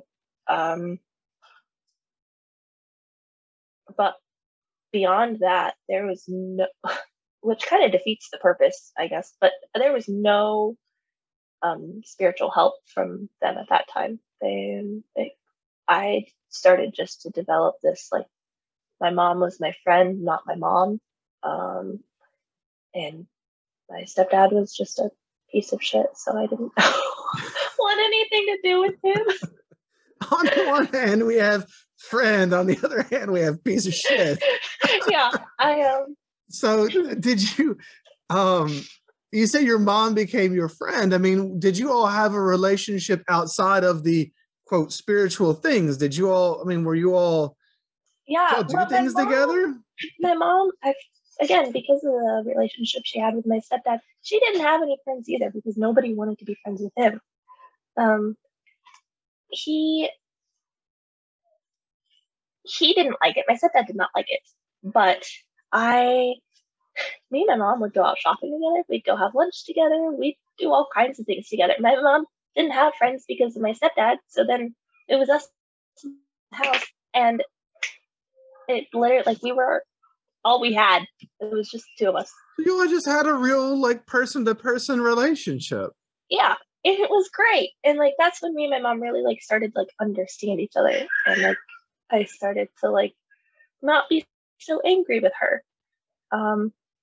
Because it felt like all the pressure was off. Yeah. Yes, the pressure's off, the judgment. Now you all can just be people. Yeah. Human beings. Yeah. So that actually was not a terrible time. And my dad, it was funny. So I got disfellowshipped in October. My dad had gotten reinstated in October. So he was out for 7 years. We had gotten disfellowshipped and reinstated within the same month of each other. But my dad he and I had planned this trip together. He took me to Puerto Rico for a week. Literally the week after I got disfellowshipped, we went to Puerto Rico for a week. He took me. It's a beautiful trip. Best trip of my life. It was a lot of fun. Him and I did fighting a lot on the trip. But the scenery was beautiful, and I got to swim with sea turtles. So it wasn't all that bad. Oh, that's awesome. My wife's going to be so jealous. She wants to go to Puerto Rico and do that kind of stuff too. So yeah. The goals there. That's awesome. I'm glad you got to do that. So, but it was just a lot of mixed signals because in my head, it's like, I'm disfellowshipped and I'm supposed to be shunned and I'm supposed to be an outcast and I'm supposed to not have people like me but my family is still like here doing things with me, wanting to be around me. It was really confusing. It was just a lot of mixed signals. Well, so let's discuss that real quick. Isn't that, it is confusing? Yeah. If the cults didn't have the shunning rule, then most Jehovah's Witnesses would have no problem and would want to and actively reach out to their shunned family members because they're still human beings. Right. And they want to have relationships with their sons and daughters and mothers and fathers. And, it's normal to want to have family ties, but they're made by a cult to not do so. It's the rules that make them not do that. They're still human beings. And then you, on the other side of that, that's very confusing because you're seeing them on a human level without this whole doctrinal and cultural thing that is part of the organization. It's very, very, very confusing. And it's supposed to be. That's part of it. That's part of the manipulation. Yeah, it was super confusing. And so then around this time, I started dating my now ex-husband. So we started dating my senior year of high school. He was a mutual friend of a friend. He lived in North Carolina. His family lived in North Carolina. I told my mom that I was determined that I was going to marry this person. His family were all witnesses. He also happened to be disfellowshipped at the time. And so, again, this is where things were confusing for me because we took a trip to Tennessee. We went and me and my mom drove me over to meet his family. It was like a 2.5 hour drive. So we drove to North Carolina to see him from where we were in Tennessee. Met his family. His family, active witnesses, met me because they knew that him and I we were bound and determined that we were going to get married, even though we had dated for like 3 months online because that's healthy. And then my dad had gotten married that following March. So on the way back from his wedding, I went and saw this person again. And then he had come up and I was allowed to go to my senior prom with him. which again, very confusing because witnesses don't go to prom, and witnesses especially don't allow their disfellowship children with their disfellowship boyfriends go to prom together and stay in the house together. Like, it was just very confusing. Obviously, some witnesses do. Yeah. Yeah. And so then I graduated in May. And then I moved to North Carolina in July. Packed everything up from my bedroom into my little car, and I moved down to North Carolina after I graduated. So you got married then at 18? Yeah, day after I turned 18. So I turned 18 on the 17th, and we got married on the 18th. It was a Thursday afternoon. That's how witnesses do it, right? Yeah, it was a courthouse wedding in the sense that we were supposed to get married like in the courthouse, but they must have been like I don't know, it's the South. I can't really speak for it, but we ended up getting married in the parking lot next to the county jail after having waited an hour for a guy in handcuffs who literally was dressed like the Joker to get processed to go to jail. It was it was that is weird. Wild. It was so weird. We went down to the courthouse expecting to get married like in the courthouse in front of the judge, and instead we got married in front of whoever in the county parking lot, or in the parking lot next to the county jail. It was just weird. Yeah. So you were married then at 18 to another disfellowship person. Mm-hmm. Yep. And so obviously nobody was at the wedding. It was just the two of us and some friends. So yeah. And you moved, you said, from where to where? So I currently am back, but I lived in Ohio, so I moved from Ohio to North Carolina. Okay. And so now you're married at 18, which is a big thing to do anyway, that young, to someone, and you've now moved away from home to a whole nother state. Where do you go from there? Yeah, it was weird.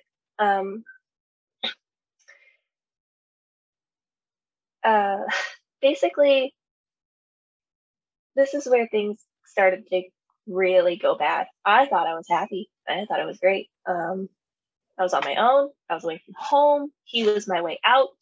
We liked each other. I wouldn't say we genuinely loved each other, but we liked each other. I thought I loved him. Thought he loved me. We had he had some family friends who were not witnesses, who he was close with. I actually stayed with them for a week or two before we found a place to live together. So, and then I just picked up a job at like a restaurant waitressing, and then I also worked at a retail store. And he worked a full-time job, and it was good actually for the first couple months. And then 2 months after we got married, we had invited some friends over for beer pong, because that's what you do when you're young and stupid. And so beer pong, and just to like hang out for the evening at our house. I woke up at 3 a.m. So this is 2 months after we get married. I woke up at 3 a.m. to find his ex-girlfriend sitting on his lap on our couch. I thought it was weird. Didn't think too much of it. Went back to bed. And then a couple weeks later, I'd asked him, and he did fess up that he did sleep with her that night while I was asleep, one room over. That was a really shitty feeling, because then we were both still disfellowship. His parents basically said it was my fault for allowing someone to come into our home to tempt him. What the hell? No. Good Lord, they can blame the victim for anything. It gets better, trust me. So at that point, I was just like, no, I was like, I think I'm going to go home. I think I'm going to go move back in with my mom. So I did. I went back home. He came up here to visit me. There are two conflicting stories. The story that he told me was that he came up to visit me because he felt bad. and like he wanted to say sorry, but that he didn't want to get back together. He told my mom that he came up because he really wanted me to come home and he felt really, really bad.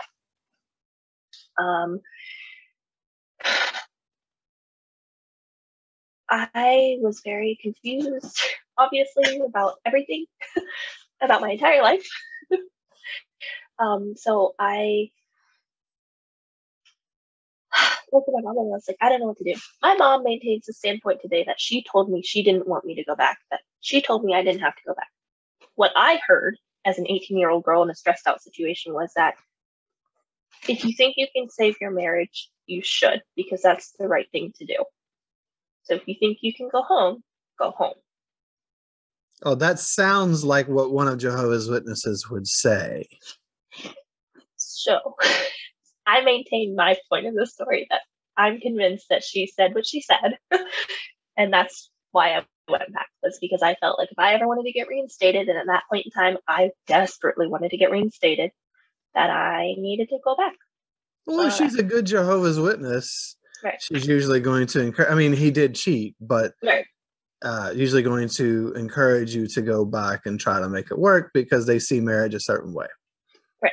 So I went back.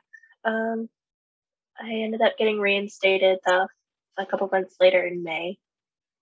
He was still disfellowshipped at this time. He had no interest in doing anything spiritually, which made our relationship very, very difficult. In addition to the fact that we were still living in North Carolina, his family absolutely despised me.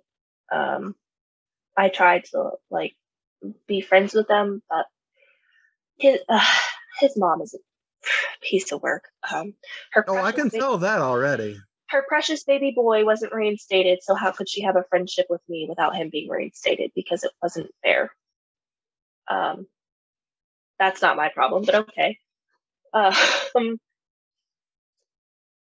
Yeah.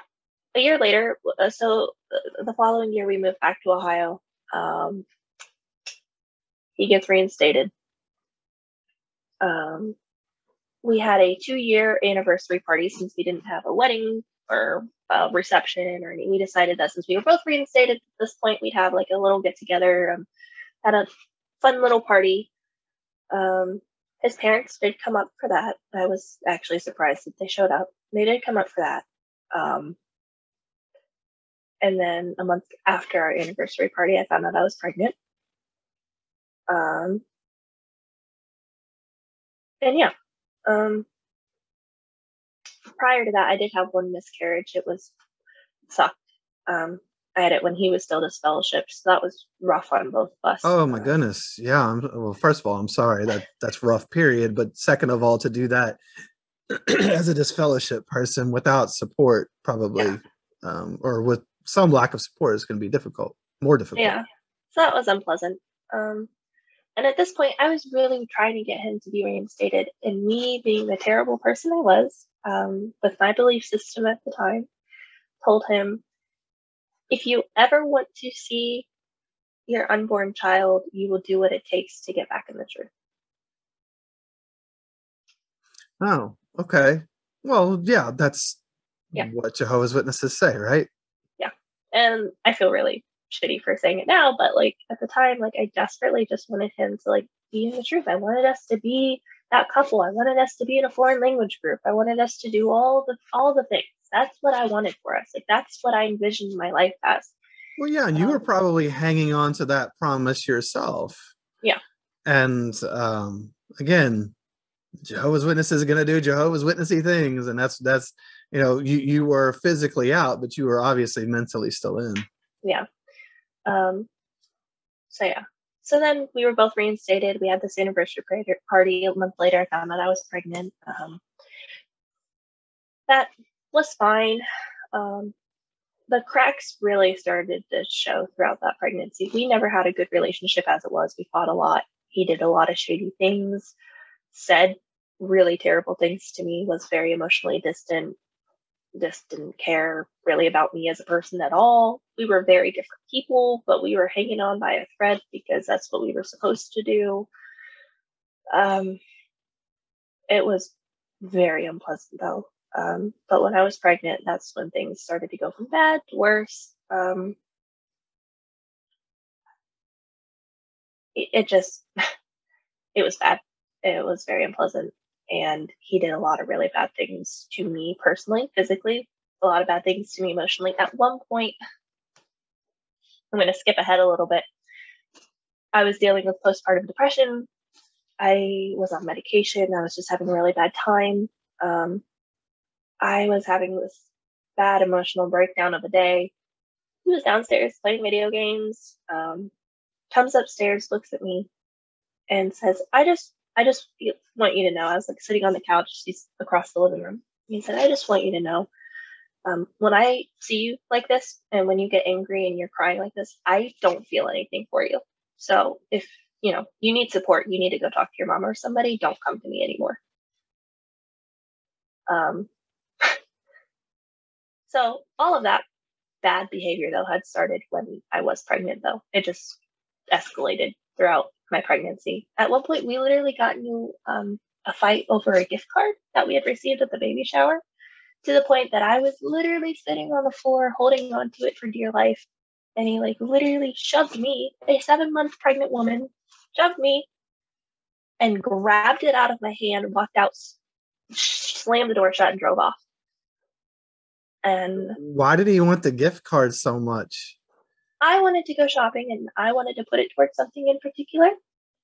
He was throwing a fit that I always have to have things my way, and it's not always about me, and that it's our baby and it's about both of us, and we should both get things that we want. And it was literally the stupidest thing. But yeah. Well, I mean, while it's true that no one person should dictate all of that, for sure, Right.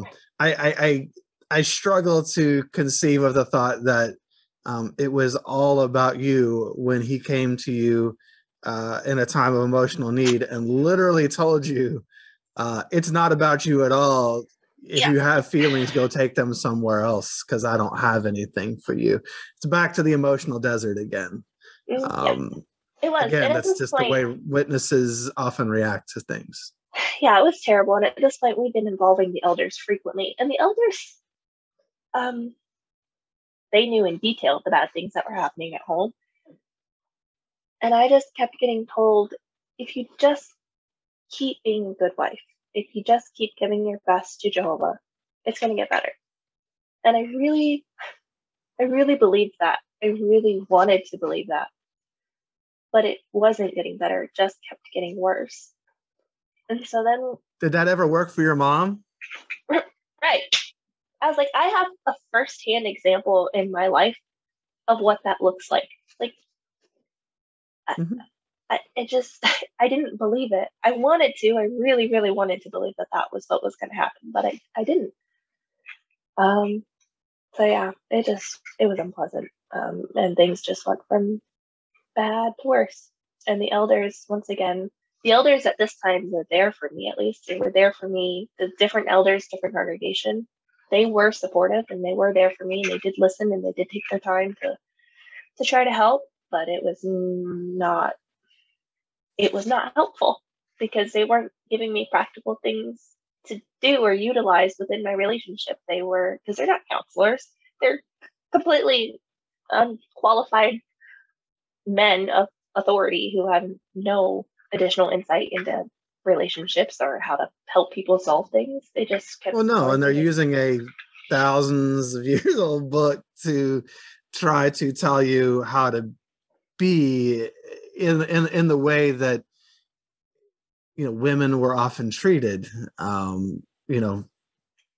Render to your husband his due, or whatever, and things like that, or know your place in the home, or just be quiet and perhaps you can win your husband without a word. These scriptures that they use that are wholly unhelpful. Yeah, it just was not helpful at all whatsoever. It just was not good. No, I'm sorry but it's also sad, though, that isn't that who you go to when you have problems? Where do you go? Right. You right? go to the elders for just about everything. And in addition to that, I really wanted him to change or to do better or to whatever. And so I went to his mom or his parents a lot because I was like, this is your son. Like, how do I deal with your son? What help can you give me? What advice can you give me? And time after time after time, just pray about it. That's all I got. That's all I would ever get is just pray about it. And it made me want to scream and tear my hair out because I was like, that is not help. Your son is acting a particular way and you're telling me to pray about it. That is not help. No, isn't that their answer to everything though?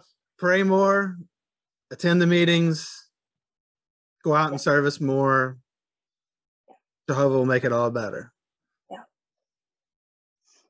So fast forward to last year, and I really started to recognize that I was like, we're not doing this anymore. I have to be the one to take a step to change. I have to do something about this. So I told the elders that I was just leaving. I was done. At that point, I wasn't leaving the organization, but I knew for sure that I was leaving my then husband. I was like, I can't. I'm in a bad spot. I am in a bad spot emotionally. I am in a bad spot for me and my daughter. I am in a bad, this is not good. I was like, nothing good of this is going to, if I stay, there is nothing to be benefited from it. Like, it's just going to keep getting worse. And I know it's going to keep getting worse. I've been giving 110% to the organization, to regular auxiliary pioneering, to filling in on parts in the meeting. I was like, I have been going at it 110%. In addition to giving everything I've got to my relationship, and nothing is changing. I am not happier. I feel worse. I can't do this for my kid, my daughter. I was like, I'm not doing this. And they told me, well, obviously we want you to try to work things out, but we can't stop you from separating if that's what you want to do. We can't stop you. And I said, okay, great, cool. And then because he was so emotionally distant, I found myself in some sort of a weekend fling with a friend. And he had always told me, he said, by the way, if our relationship is going to end, I'm not the one who's going to have to leave. You have to leave. So I just kind of said, okay, cool. So I kind of took advantage of the weekend fling and was like, okay, now I'm leaving. Yeah. So then that was it. And honestly, it was like this huge weight was lifted off my shoulders. And it was a really good feeling. And so our divorce was officially final beginning of this month. So that was congratulations. That was an exciting day for me. Okay. So yeah. Early Christmas present. Early Christmas present. But so then after that, so I was disfellowshipped again this past February. So February 2021 was when I was disfellowshipped again. And this time it was very freeing. It just felt like I could finally breathe now. I can go be myself and be happy and yeah. Well, so now you got out behaviorally. You did something to get out, and that obviously I love how he said, if you want out, you've got to be the one to do it. Like, who says that? Like, shouldn't he want to be happy? Is he saying that he's happy just as he doesn't even care how you feel, as long as there's control here or whatever? He's happy. He doesn't want anything more. It's just a very manipulative thing to say in and of itself, that if this is going to go down, this is how it's got to go down. It's yeah. Anyway, so you got out the way you got out, but and while that helps you to leave the organization and feel free from maybe the judgments and everything that comes along with it,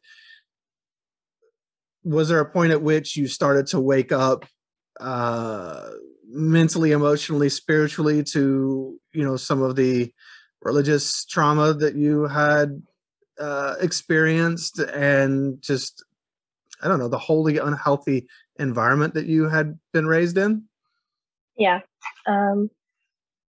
So when I was younger, around the time that like everything was happening, I distinctly remember asking my mom.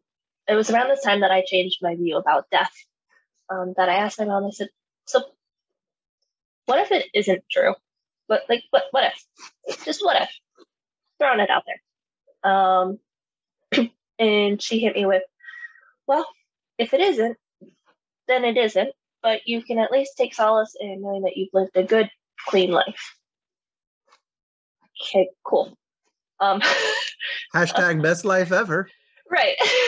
um, so that was that. And then I never really questioned it again until last year.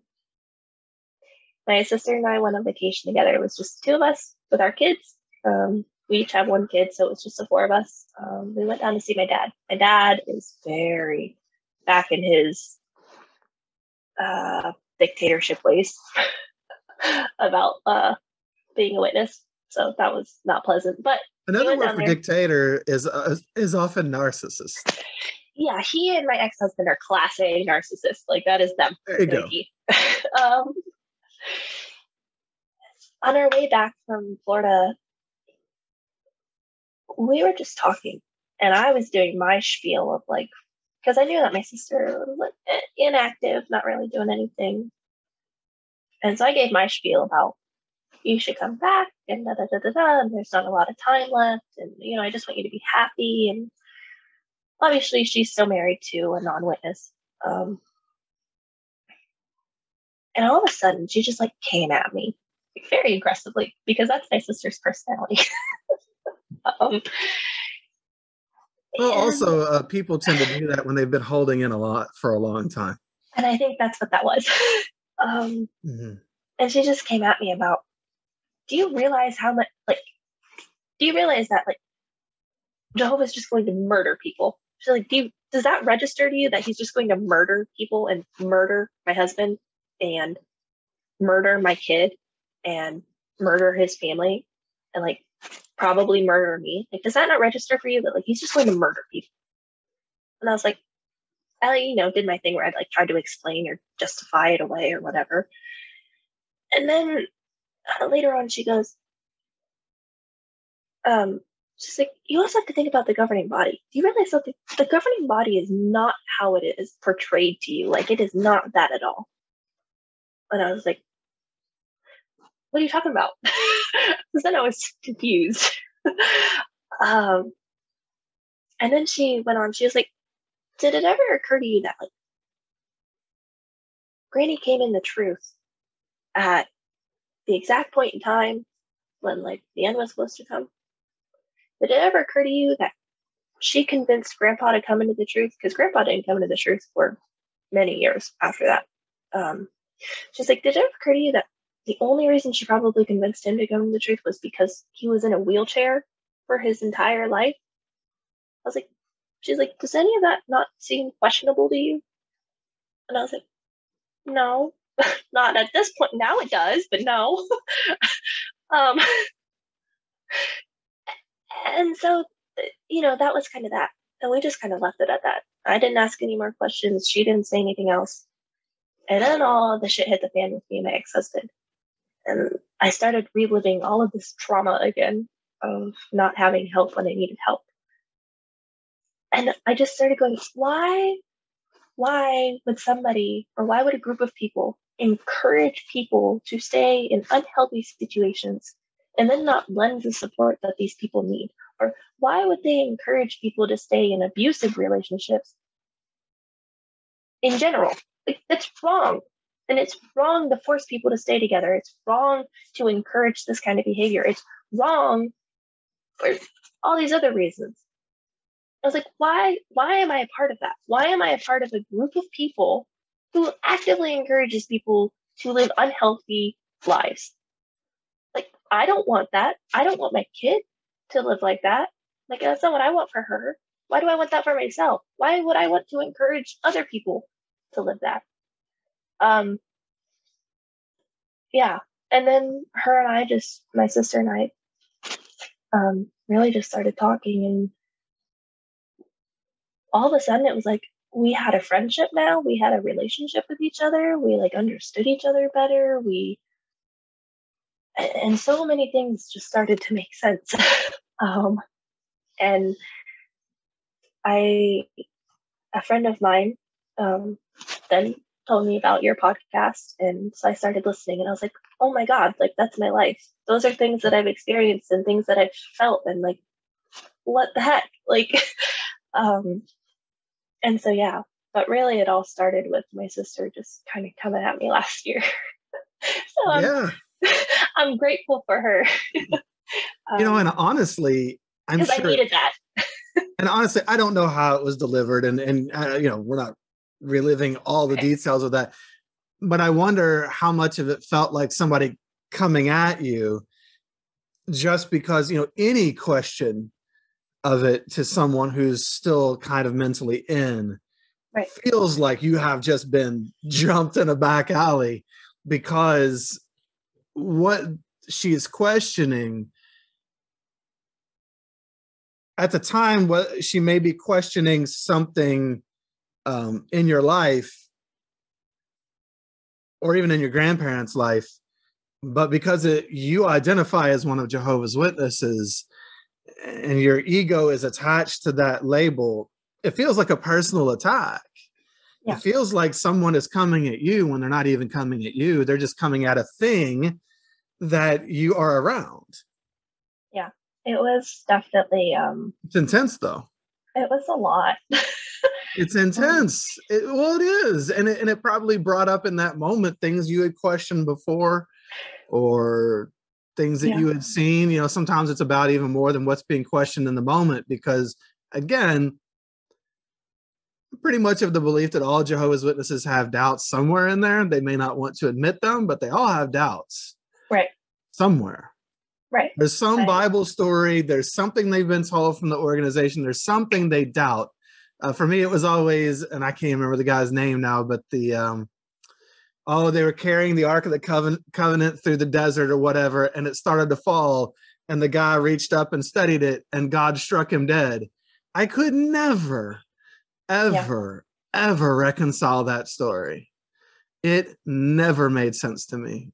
And so everyone is walking around with something that just doesn't add up to them. And so when someone starts to question you, it makes you realize that sometimes the questions you have in other ways too, and it can be pretty intense. Yeah, it was a lot. So here I am. Living a much freer life now. Yeah, I'm glad that the stories here on the podcast helped you to not feel so alone, and to see, hey, that's my life, right? And now your story gets to be part of that fabric as well, that is going to help somebody else who is starting off, maybe listening today or listening when this airs. They find the podcast and they listen and they say, hey, yeah, Allie's story is my story. Yeah. And sometimes it just takes hearing, like, for me, it was just like, well, people leave or go out over like a period of time. And for me, like, that wasn't it. For me, it was just like this immediate decision of like, no, we're changing this now. I'm sure for some people it does take a lot longer to like reconcile those feelings and those thoughts and whatever. Like for me, it was just like, no, this has to happen now, or it's never going to happen. And we're not living life like that anymore. So yeah, that also felt really good to just make that decision and then just do it and go with it. And it's been great. Can I ask, do you feel like you ever really, I know there were times where you were a hardcore witness. Do you feel like you ever really, like, were you a person who was really into the beliefs and such of it? Or did you just think it was the right thing to do? And it was the only prescribed, the only path laid out for you. So was it just something you did? In other words, were you really deeply into the doctrine and the belief systems itself, or was it more the act of the things that you did and that was going to make you good? I There were certain beliefs that I strongly was convicted of. Mm-hmm. I actually just had a friend ask me about this like a week ago. He was like, "So now that you're out, like, what are your thoughts on everything?" And my biggest answer is, I don't know. um, I feel like I'm growing in my own view of spirituality and my own Mm-hmm. view of those kinds of things now. But looking back, I genuinely feel a lot of my convictions or beliefs or whatever, um, I needed something to believe in. Sure. And so at the time, that's what made sense to believe in. Um, and looking back, I also think I really needed community. I needed friends. I needed a family. That's what that gave me, was when I was fully in it, I had a family. I had friends. Um, so if it took myself trying to convince myself to believe those things in order to gain that, then that's what I did. Yeah. CCP, community, certainty, and purpose. That's what people are looking for a Yeah. lot of times in those situations. I mean, um, devoid of anything else, the people of North Korea believe in, their leader. They have nothing, they have no exposure to anything else. They have nothing else to turn to. That is how the situation is set up, and that is what they look toward. That is the person who is their salvation, because it's all there is. Yeah. It's where the control is. It's where the power is, and it's where the community is. They're stuck there. So you make the best of what you're in to survive, don't you? Yeah. Yeah, absolutely. Yeah, absolutely. Well, I'm glad that you got out. And now your kiddo is in there making Santa cookies, or cookies for Yeah. Santa. And it's gonna be here in like a half hour. So then I guess at this point, I don't know, so are you shunned by everybody at this point now, or do you still have relationships with anyone? No, I'm out. Okay. Everybody except my mom. My mom still picks my daughter up from like the babysitters when I work or whatever. But I don't know how much longer that's gonna last. I have, like I told you before, I wrote her a letter explaining that I'm not coming back. So after she gets that, we'll see what happens. But I suspect after that, I'll be completely out. Obviously, I have a good relationship with my sister and her husband and my nephew, because, as she likes to say it, she actually flat out told my mom like 2 weeks ago, 3 weeks ago, she flat out told my mom that she was an apostate. And, but she's like, what are you going to do about it? I'm not disfellowshipped. I'm not anything. Like, what you going to do? Um, so yeah, so I don't know. We'll see. Okay. At least she'll have a relationship with my sister still, I guess, even if she decides to not have one with me. My sister did do a really good job. She told my mom, she was like, it's just semantics. Like, that's all it is. It's just the title. She's disfellowshipped. I'm not. Like, really beyond that, like, what reasoning or what do you have to not have a relationship with her? I think what it goes to show is that it's all made up. Yeah. It's a made up thing. It's a human construct that they're living their life by, and they can. We can get in the nature of choice is a whole other discussion, but they are still human beings, and she has shown an ability already to have some sort of relationship with you, even though she's not supposed to. Right. And we all know that, right? So, like, it's semantics and it's silly. This is just man-made rules that they're living by, and they don't have to, clearly, because a lot of them don't. So they all pick and choose in different ways. Is there anything you would say to anybody who shuns you today? Is there anything or that you would want to say to anyone in particular, just in general? I think if I could say something, it'd either be to my dad or my grandma or both. And then it'd probably just be that they always knew how unhappy I was growing up for obvious reasons. And I wish that they could just see or know how unbelievably happy I am. Even though I miss them terribly, um, that's what I wish they would know, is that I'm just unbelievably happy despite everything, and that I'm building a life and loving my life in a way that I've never loved it before. So yeah. It is a shame that our Jehovah's Witness family misses the best of us. Yeah. They knew us usually at our worst. They're missing out on my daughter as well, which sucks. Yeah. Yeah, absolutely. It is what it is. Yeah. I mean, we have to accept that they're doing the best they can. They're caught up in something themselves that we've been caught up in, and so far they haven't seen a path out, or whatever the case may be. They haven't woken up. What do you like about your life now? I mean, you talked about being happy. This is the happiest you've ever been. So, what do you enjoy about your life today? And I don't know, is there anything that you're wanting to get out of it or hoping to get? This is what I enjoy about my life today. This small person right here is what I get to enjoy about my life today. First kiddo on the podcast. That's awesome. It's in the backpack. Yeah, this one right here. Sorry for the distraction. No, not a distraction at all. That's a beautiful distraction to have your little girl on. Yeah. This is your happiness. This is my happiness. And now you get to watch her grow up and live a free life? Yeah. And she's going to not have to know any of the things that I knew growing up. And that's a really, really good feeling. Yeah, that's awesome.